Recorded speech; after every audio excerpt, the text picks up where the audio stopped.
So my new book, I started writing about 2 years ago and finally finished it. Everybody thought I wouldn't. And I'm here to say I did. Here it is. It's Fuck Whales. Look at that. So proud. Not my mom. The coffee guy next door said, oh, it matches your outfit. So embarrassing. That was not intentional. So I'll read some chapters from this book. Something that, this is the first time I will have read it. So if it sucks, no pressure. There goes 2 years of my life. This one is a chapter called Fuck Folksy Wisdom. Folksy wisdom is bullshit. These are the kitschy faux tin signs and vintage 1950 posters found at roadside gift shops with sayings on them like, "Curiosity killed the cat." Yeah, well, curiosity also put a man on the moon. Curiosity is the spark that ignites scientific inquiry. If we weren't curious, we'd still be in caves, shitting in neat piles while we pick each other's fleas. Minus the caves, of course, because we'd be too afraid to go inside, to investigate, and we'd all have died from the elements outside in a field somewhere. The phrases are often blanket philosophies that don't fit in every or even most situations. Take, for example, the phrase, "You're allowed to fail. You're only human." First of all, why the qualifier only? As if there's something higher to aspire to be than human. Humans built rocket ships and yo-yos and are the best species known. To say that you're only human is to say that you're only the best. Also, why is someone I don't know telling me that I'm allowed to fail? Failure isn't something we need special permission to do. It's something most people do all the time. Those people are called failures. They usually fail by not following instructions given by people in charge, who would be the very same people giving them permission to fail. And by the way, what kind of employer would ever tell his or her subordinates that it's okay to fail? Guys, if you don't want to win, stay home. People use the word folks as a populist appeal to the common man, that good old homegrown, corn-fed, salt-of-the-earth every person who exists only in the idyllic countrysides of our imaginations. Those people we call folks are the same boring backwater boors you find everywhere, including in big cities. Some of those quotes make me want to barf on a shark, which is something I've actually done before. If you guys want to hear the story, come talk to me afterwards. I've done it twice. I barfed on a shark twice. Take, for example, the phrase, "Don't be afraid to be different." It sounds like something a twinkly-eyed grandpa would say to you after you come home from a rough day at school. It's easy to mistake for actual wisdom instead of what it actually is, which is lazy. It's easy for someone to tell you to be different when they're not the ones putting their reputations, careers, or relationships on the line. In order to take their advice to heart, all you have to do is overcome the fear and anxiety of being ostracized. It's one thing to tell someone what to do, it's another to tell them how to do it. Not being afraid to be different is the result of personal development, self-reflection, and awareness of what it is that makes you different. It also benefits from careful consideration of the possible outcomes of your actions. It's only after all these factors are taken into account that one can have the confidence and peace of mind to venture outside the norm. After all, there's another word for being different without fear: reckless. If you're at a bar and everyone's drinking socially and you decide to overdo it and become a drunk idiot who gropes people and starts a fight, you'll definitely be different. You might also wake up in a dumpster. Being different without regard to the possible outcomes is how you start an unexpected career change to an unpaid bus bench warmer. One of the more popular sources of folksy wisdom is Robert Fulgham's book, All I Really Need to Know I Learned in Kindergarten. You guys have heard of this book? Yeah. The title alone makes me want to go back in time and microwave my dad's balls before he had a chance to impregnate my mom. Or kill Hitler. Whichever came first, I don't know. Anyway, unless they started teaching kindergartners how to drive, do algebra, check condoms for holes, there's plenty for you to learn after kindergarten. 5-year-olds don't know shit about the dangers of bigotry and fascism, the rights of citizens, or the limits of government. Kids don't know not to touch their genitals after chopping jalapenos. They don't know about the importance of vaccination or when to clap after a symphony. In fact, most knowledge that we need to stay alive, healthy, and satisfied as adults is learned years after kindergarten. One such bit of knowledge from Fulgham's book is to share everything. It's stupid. Because there's tons of things we shouldn't share, like bad stock tips, gossip, needles, STDs, snot rags, and babies. Nobody wants to hold your baby. I get so nervous every time someone hands me their baby because all I can think about is how pissed off everyone would be if I dropped it. Constantly, I'm so nervous. I feel like its neck is gonna, I don't know, something. Then there's this gem. Don't hit people. Sometimes people need to be punched right in their stupid ape mouths. If someone is standing up in the middle of a plane with a bomb vest, you'd better put your foot up his ass and break it off his colon for good measure. Show me a kindergarten teacher that teaches you how to choke slam a terrorist, and I'll show you a kindergarten that's about to get a beefy new student who hates terrorists, me. Perhaps at the top of the turd stack is this nauseatingly wholesome suggestion. Warm cookies and milk are good for you. If your goal is to become a lard ass, then go for it, by all means.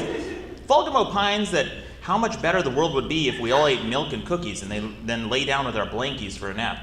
I'm not sleeping on the floor like a stable animal. Even baby Jesus managed to get a bed of straw in the year 0 BC in the middle of the Middle East. And who the hell calls it a blankie? Grow up. And before you get your panties all wadded up in an anxiety-drenched mess, I'm not so obtuse as to miss the implication that warm cookies and cold milk are good for your soul or spirit. I know what's meant by the quote, but it's good for neither. Also, objectively, cold cookies are best because they're perfect for dunking into hot coffee or tea. That's a fact. Try it. It's a little life hack. There's just another thing you don't know if you're a clueless dipshit kid with an overinflated sense of importance due to aggrandizing lists like these. Adults rule. The only reason there even exists such a list is that an adult wrote it in a language that adults created on paper milled by adults. How's this for folksy saying? Kids don't build anything. Shut up. Often these corny, homespun tidbits are not only stupid and bereft of wisdom, they're contradictory. Take, for example, the quote, "It's never too late to learn." Sounds inspiring, especially to geriatrics who are prone to feeling pangs of regret later in their life. However, that is until you read the quote, "You can't teach an old dog new tricks." Oops.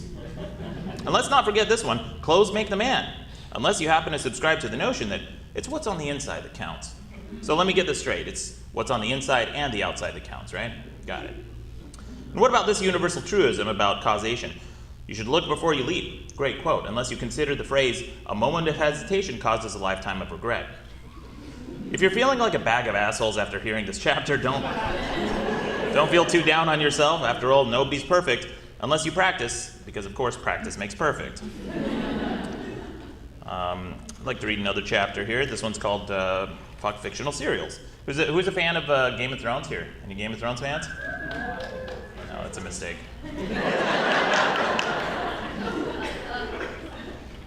Game of Thrones is one of the most popular fantasy dramas of the last 2 decades, and it's the ultimate platform for nerds to be outraged at those not participating.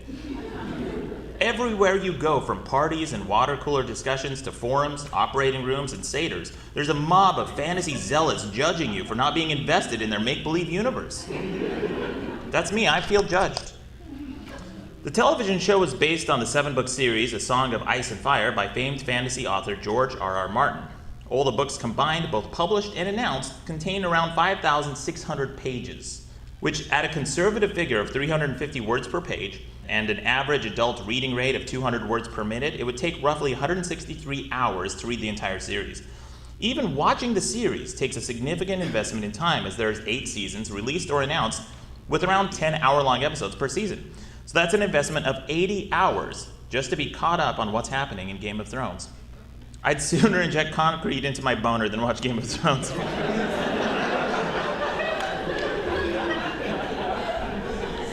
I ran that line by someone before. I was like, is that too much? Nah. Thank you, Bobby. Nothing against the series, guys. What I've seen is really good, actually. The acting is competent, the writing is great. In fact, all the hallmark features of a quality series are there. Good direction, good lighting, good cinematography, the effects, the plot twists keep coming. The audiences are constantly intrigued. It's a really well-done show. So why do I refuse to watch it? Because I'm not spending 80 hours of my life learning the detailed history, politics, geography, and culture of people who never existed. In interviews, Martin says that the series was inspired by the 15th century War of the Roses, an actual thing that happened. You could enroll in a class on Tudor history at Boston University and complete the entire semester's worth of lectures in 33 hours. Even if you double the amount of class time for homework and reading to 66 hours, that's still less time than it takes to watch Game of Thrones. You could learn the history of actual people and real wars, including the real wars that influenced the fictional people of Westeros having fictional wars, in less time than it takes for you to watch the fantasy version. When friends decide to watch Game of Thrones in social settings, I watch any old episode and season they happen to be watching. I don't think people deserve to be deprived of my presence just because they're losers who watch fantasy soap operas instead of doing something interesting. It doesn't bother me that I'm watching out of sequence because A, I don't care, and B, I'm an adult with the ability to infer what's going on based on contextual clues. I know that when two people tense up around each other, they have some bad blood between them. I don't need to know what that bad blood is. Because living on this earth and being around other humans, I've been able to pick up on social cues and can apply those cues to similar settings. While it doesn't bother me that I'm watching mid-stride, it really seems to bother ardent fans a lot. People who care about fictional serials can't seem to wrap their heads around how anyone could enjoy something without knowing every single detail of every character. If the same standard were applied for people, you'd have to learn every single detail of every person you meet to understand their motivations for doing anything. If that sounds preposterous, that's because it is. You don't need to know a person's entire history to make a value judgment on his or her character. In fact, most people can tell a lot about one another just at a glance. People have likened my mid-stride philosophy to someone listening to a record by dropping the needle down in the middle of a track. I couldn't agree more because that's exactly what it's like, still enjoyable. If listening to half a song wasn't enjoyable, radio stations couldn't exist. Radio stations rely on people scanning through the dial to find a song they like. The song is rarely at the start of the track, but in spite of this, people still tune in and listen because they like the song or genre of music. Watching a series from the middle is exactly the same. Suggesting that we shouldn't consume a series partially is akin to suggesting that we shouldn't try a bite of someone's meal because we wouldn't enjoy it as much as eating their entire dinner. It's idiotic. And so are these nerd fantasy losers. I'll end on this last chapter here. It's one of the last chapters in the book. So I go through everything from, whales and horses and tables and trees and abstractions, your bodies, being offended, and I end on ants. This chapter is called Fuck Ants. Ants just aren't impressive. Every time someone tells me an ant fact, my eyes glaze over from boredom and my heart rate starts to flatline. The most popular ant fact is that an ant can carry up to 20 times its weight. That's true. An ant weighs about 5 milligrams, so that's what, about an aspirin tab? I can carry a whole jar, big deal. Nothing about an ant is impressive. When people point out the vast number of ants, I'm not sure if it's an argument for or against the species. Since they're so plentiful, you'd think that a few of them would have stood out by now, like evolved the ability to bake a sheet of puff pastry or ride a bike. No such ant exists. Ants have been around for 110 to 130 million years, so evolutionarily speaking, they're a bust. There are countless anecdotes and fables about ants, like those of Aesop, the ancient Greek storyteller. In his fable, The Ants and the Grasshopper, he writes about how ants are hardworking creatures who slave away all summer storing food for the winter, while grasshoppers, the alleged jackass, goofs around instead. And then when winter comes, the ants have plenty of food, and they mock the grasshopper mercilessly for not having any. The moral of the story is that ants are sociopaths.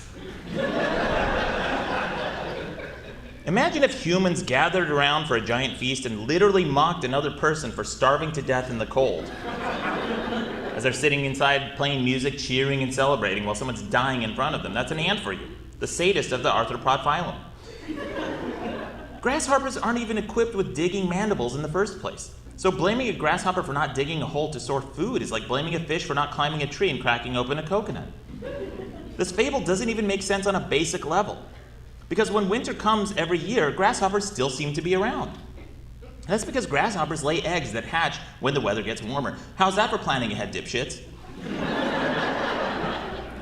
So not only do grasshoppers jerk around all summer and have fun, but they also don't have to worry about survival through the winter because their progeny will emerge the following season ready to have fun again. Grasshoppers live the good life and peace out just when shit gets cold. Ants worry and work year-round just to wait out a blizzard in a literal dirt mound. Ants may survive the winter, but are they truly living?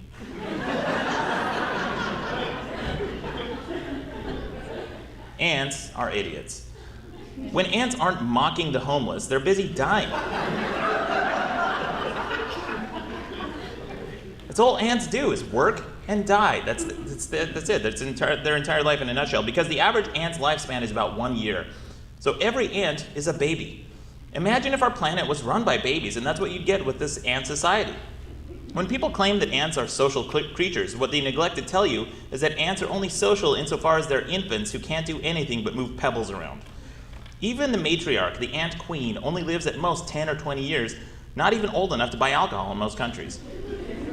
Not that it matters, because nobody wants to drink with someone carrying around a giant sack of pulsating larvae. Barf. Ants communicate with pheromones they emit to signal to each other things like traces of food. If they detect any, they'll follow the scent like a fart trail to the source, all while stinking up the path behind him. All they're doing is crop dusting.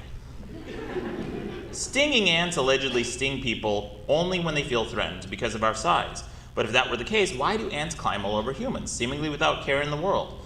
It'd be like a human feeling threatened by lava and then tempting fate by climbing around the edge of a volcano. If ants don't want to get killed by humans, here's an idea: don't climb on us. Ants are egregious violators of personal space. It's said that the weight of all the ants in the world accounts for approximately 25% of the weight of all animals, and is equal in weight to the entire human race. Except instead of numbering roughly 7 billion as humans do, ants number over 100 trillion. So that's approximately 14,285 ants per person. Seriously, do ants do anything other than fuck? Fuck ants. Anyway. Thank you. Fantastic. Thank you.